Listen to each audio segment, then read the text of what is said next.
1975. That night, our lives stretched out ahead of us. It was the last time some classmates ever saw each other. For others, there were at least reunions every 5 or 10 years.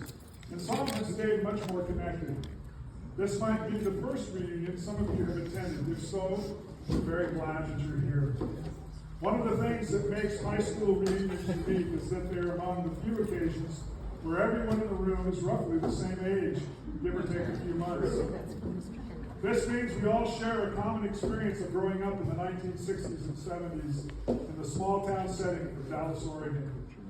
Many of our memories of that era are all the same.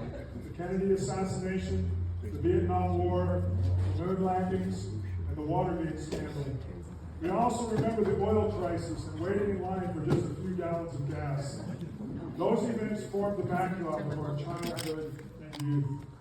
We also recall happier things: American Bandstand, 8-track cassettes in the car, the first season of Saturday Night Live.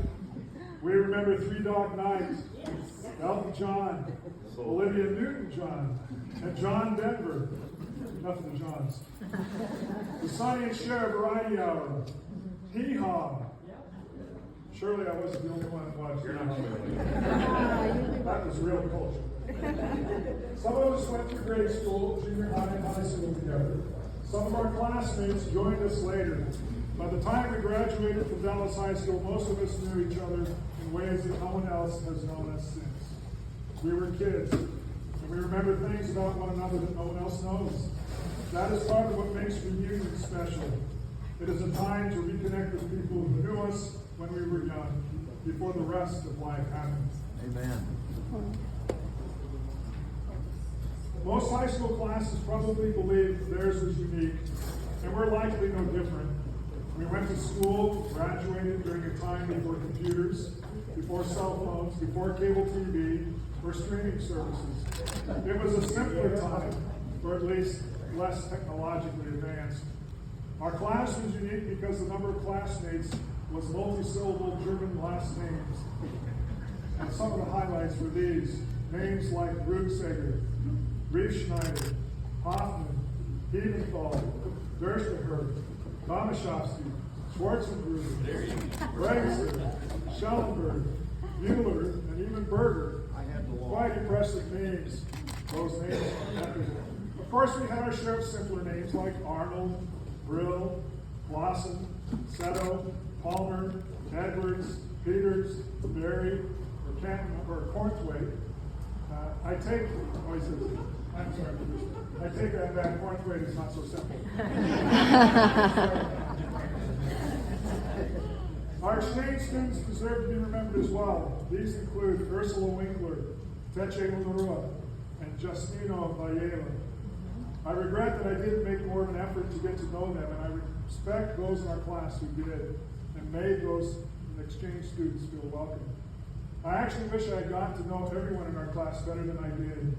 But like many, I was just an insecure kid absorbed with myself and my circle of friends. Some of our classmates are no longer with us, maybe more than I realize. We mourn their loss and miss them at this gathering tonight. We miss those who can't be here for other reasons as well.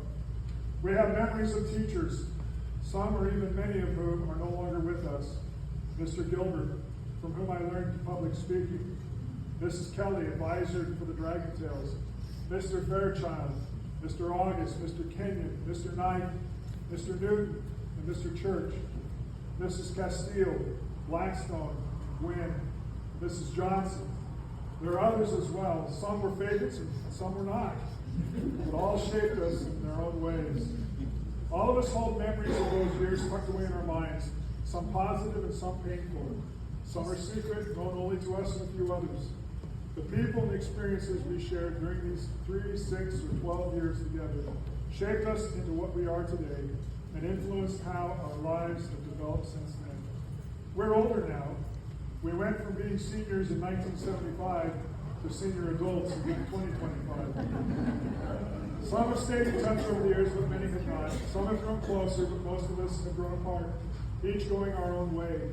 We shared what was just the opening chapter of our lives.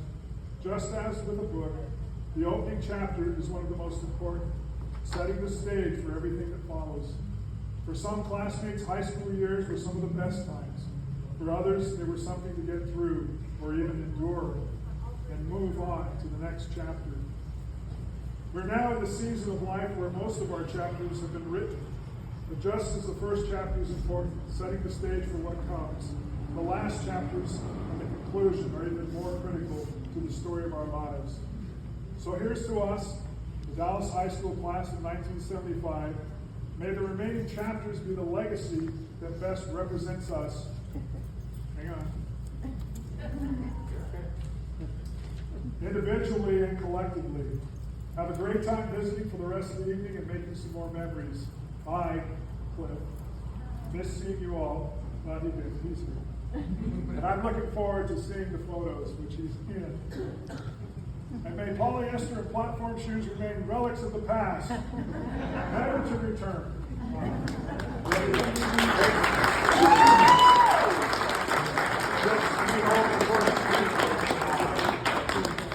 Good job, Cliff. Thank you, Cliff.